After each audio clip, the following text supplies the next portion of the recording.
Hello lovelies, welcome to our channel Universal Movies. Today, you will be watching a 2009 American fantasy film called Cirque Du Freak, The Vampire's Assistant. Please subscribe our channel and press notification bell for latest videos. Disclaimer, this isn't spoiler content, watch it and stay safe. At the cemetery, a funeral is taking place for a teenage boy. His classmates place flowers on the closed coffin as the family sobs inconsolably. Meanwhile, the boy lies alive and unharmed in the coffin and plays on the phone. Darren lives a normal life.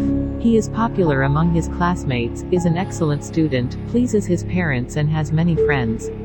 But one person doesn't fit into Darren's regular life, and that's his best friend Steve. He invites Darren to skip history class.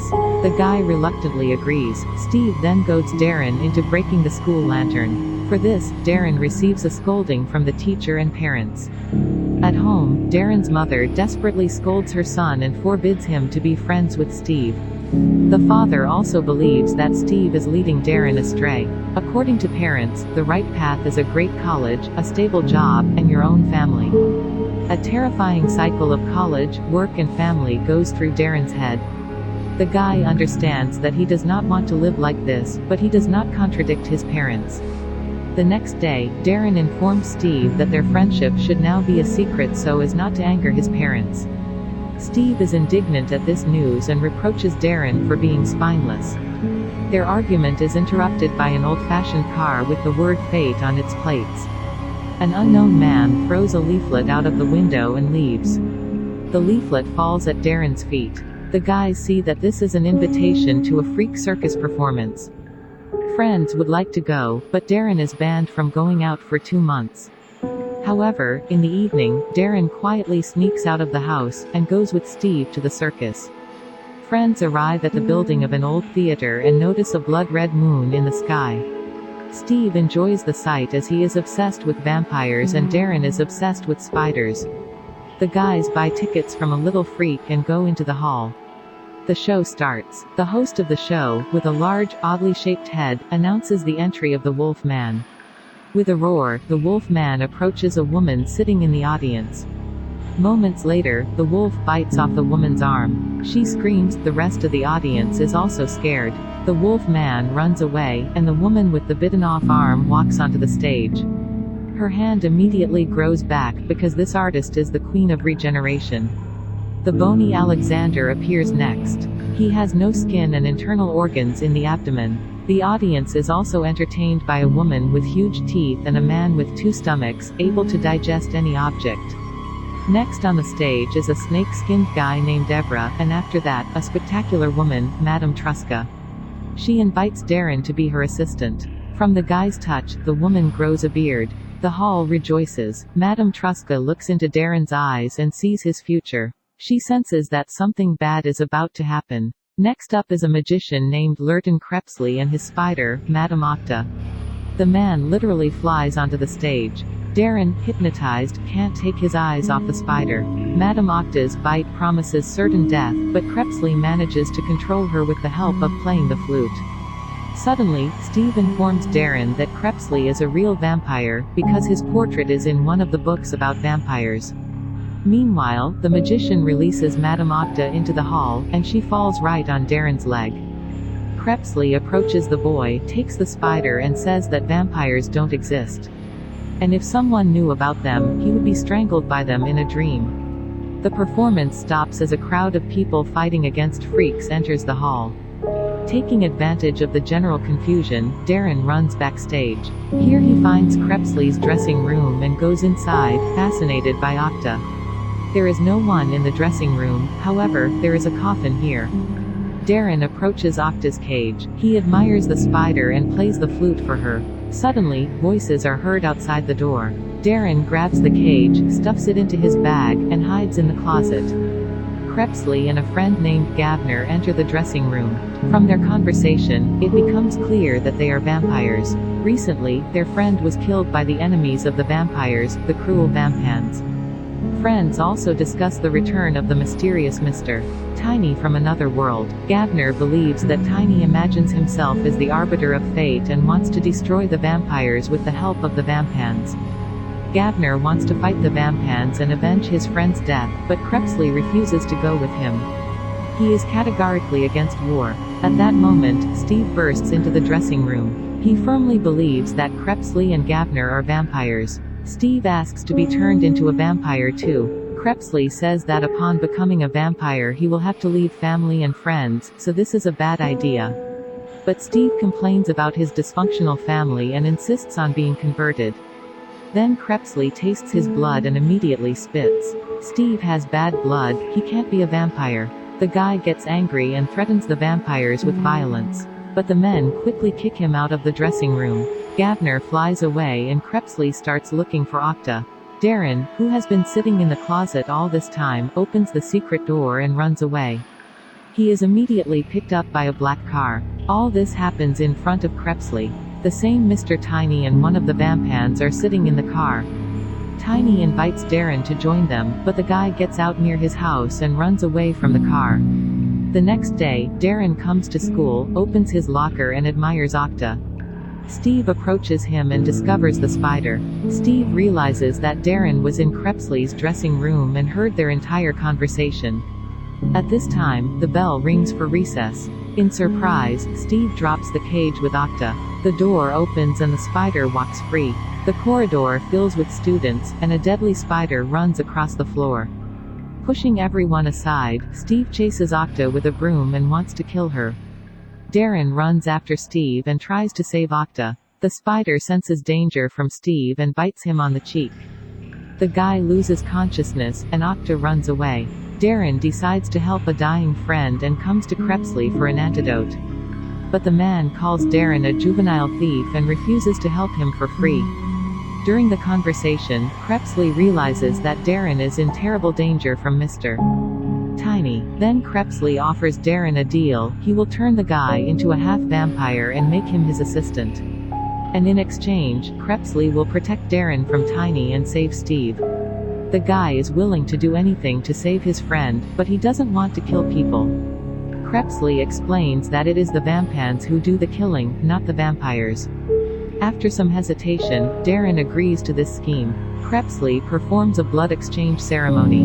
Darren falls to the floor and feels cold. Now he's a half-vampire. The guy jumps on Crepsley's back and they fly to the hospital to see Steve. The vampire injects Steve with the antidote. The boy's pulse quickens. Darren tries to drive Crepsley away, but the vampire is not affected by stupid tricks. Soon Steve gets better and even returns to school. And Darren develops a craving for raw meat. He also feels a thirst for blood and almost lashes out at his sister. Crepsley is already waiting for him in the room. He says that Darren will have to leave the family. To do this, it is necessary to stage his death. The guy says goodbye to his family, trying not to scare them. Darren and Crepsley are sitting on the roof. Suddenly, the vampire diverts the boy's attention and wrings his neck. Darren can no longer move. He will live on, but for the time being it is necessary to stage his death. Crepsley throws Darren off the roof and disappears. Everyone believes in the guy's death. On the day of the funeral, Steve approaches a friend's coffin. He puts the phone in Darren's hands and notices he has vampire claws. Steve now considers his friend a traitor. At night, Crepsley comes to the cemetery and digs up Darren's coffin. The guy gets out of the grave. Immediately, a vampin named Murlough jumps down from the graveyard tree. Crepsley smells his putrid smell and orders Darren to climb back into the grave. Murlough lashes out at Crepsley. A furious fight begins. Opponents destroy all the tombstones in their path, and then fall into Darren's grave. Crepsley tries to protect the boy and cover him with himself. Murlough nearly wins, but Crepsley hits him over the head with a shovel and throws Darren out of the grave. Miraculously, Crepsley and Darren manage to fly away from the cemetery, but Murlough pursues them. Crepsley flies to the track and arranges everything so that Murlough is hit by a car. Afterwards, he transports Darren to the Freak Circus parking lot. Crepsley visits a circus director named Toll and asks him to let Darren stay because Tiny is after him. Meanwhile, Darren meets a girl named Rebecca, and they both overhear the conversation. Toll allows Darren to stay on the condition that he works for the good of the camp. Darren will share a tent with a guy named Evra, who has snake skin. In the tent, Darren promises not to drink Evra's blood, who in turn allows Darren to play on his drums. Meanwhile, Steve continues to go to school. He cannot forget Darren and decides to commit suicide. But at the last moment, Tiny stops him. He says that Darren is still alive, but he became a vampire and betrayed Steve. Tiny claims that his own possibilities are limitless, but he lacks an assistant. Steve is just right for the role. In the evening, Mr. Tiny's car drives up to the freak camp. In a conversation with Toll and Crepsley, he announces the imminent start of a war between vampires and vampans. According to the prediction, 2 young men will lead the war. Therefore, Tiny demands that Darren be given to him. Toll asks for time to think. The next day, Darren and Rebecca talk sweetly and become closer and closer.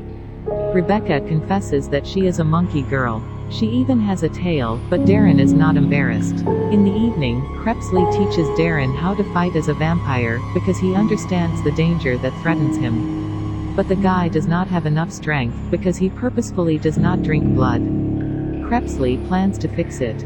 Meanwhile, the vampans accept Steve into their ranks. The rite of passage is very cruel, but Steve passes it. The first victim of the vampin Steve becomes his high school history teacher. Crepsley explains to Darren that there is no need to kill people. You can simply put the victim to sleep with your breath, drink some of their blood and leave. Soon the victim will come to their senses and remember nothing. The unwillingness to kill is the difference between vampires and vampans. But even after that, Darren refuses to drink blood. At night, the vampans flock to the freak camp. They are looking everywhere for Darren. The guy really can't stand up for himself, because he is too weak. Crepsley comes to his aid. He hides Darren in his coffin. The freaks drive the vampans away, but they kidnap Rebecca and tell Darren he should go home. In the evening, Darren finds himself in his former home. But there is not a soul here, because Tiny and Steve kidnapped Darren's family. The guy understands that his relatives are kept in the old theater, where the circus performed. Murlough meets Darren at the theater. He tied up the guy's family and Rebecca and hung them over the stage.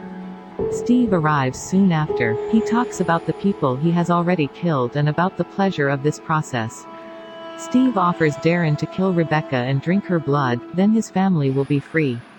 After that, Darren will have to join the vampans. But the guy resolutely refuses the offer. True, he cannot stand up for himself, because he has not yet drunk blood. But Crepsley had already arrived at the theater. He enters into a fierce fight with Murlough. Mr. Tiny watches with interest, but does not intervene. With the help of her tail, Rebecca frees herself from the rope and hurries to Darren. She offers the guy to drink some of her blood. But Darren is afraid that he will cease to be human after this. Rebecca still convinces the guy to take this step. He drinks blood. The fight between Crepsley and Murlough becomes more and more violent. Steve soon gets into the fray as well and stabs Crepsley with a silver knife. But then empowered Darren, who has drunk blood, appears. He attacks Steve. At that moment, Crepsley draws a knife and drives it into Murlough's heart. He dies and with his last breath predicts that now the war will definitely begin. Tiny rejoices at what is happening and thanks all the participants in the performance. But Darren believes that the war will not start if no one knows about what happened. So he gets into a fight with Steve. Old friends are now enemies, but Darren can't bring himself to kill Steve. Tiny separates opponents with a light movement. Now is not the time for them to kill each other. All this was predicted long ago, and the decisive battle will take place later. Darren offers Steve one last time to turn to the light side, but Steve refuses. Afterwards, Tiny sucks the soul out of Murlough's body. At the same time, the body itself becomes small and shriveled, but still alive. Tiny and Steve go to the vampans. Crepsley hypnotizes Darren's parents so they won't remember the night's events. Leaving the house, Darren finally kisses Rebecca, because he had dreamed about it for so long. Friends return to the camp. Here the majority votes to let Darren stay. However, after this, Gavner visits Crepsley and says that it's time for the 3 of them to go to the vampires. But Darren doesn't know this yet and is happy with the way everything turned out. Please subscribe our channel, turn on notifications and stay tuned for latest videos.